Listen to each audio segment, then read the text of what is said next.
বিলোনিয়া থানা থেকে একটা ইনফরমেশন পেলাম যে রিক্সমুখ হরিপুরে কাউর বাচ্চা নাকি অন্যদেরকে হ্যান্ডওভার করা হয়েছে।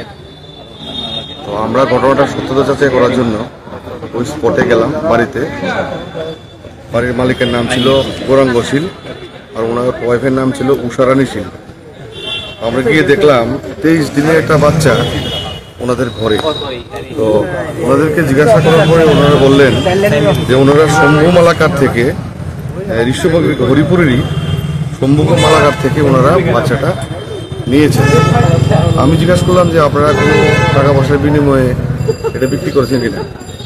বললো না, ওনাদের বাচ্চা বেশি, তাই ওনারা পালন করার জন্য আমাদেরকে দিলেন দত্তক হিসাবে।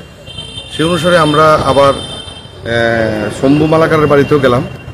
শম্ভু মালাকারের বাড়িতে গিয়ে দেখলাম ওনাদের বাড়িতে ওনারা ঘটনার সত্যতা স্বীকার করলেন এবং বললেন যে আমাদের যেহেতু সন্তান বেশি তাই আমাদের প্রতিপালন করতে অসুবিধা হচ্ছে, তাই আমরা ওনাদেরকে প্রতিপালন করার জন্য দিয়েছি, কিন্তু কোনো প্রকার আমরা বিক্রি করিনি।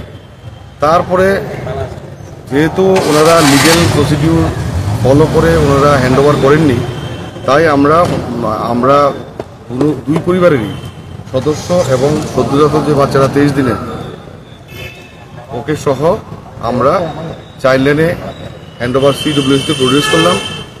এখন CWC অর্থাৎ চাইল্ড ওয়েলফেয়ার কমিটি ওনাদের যে লিগেল প্রসিডিউর আছে সেই মোতাবেক অনুসারে ওনারা আইনানুগ ব্যবস্থা গ্রহণ করবেন।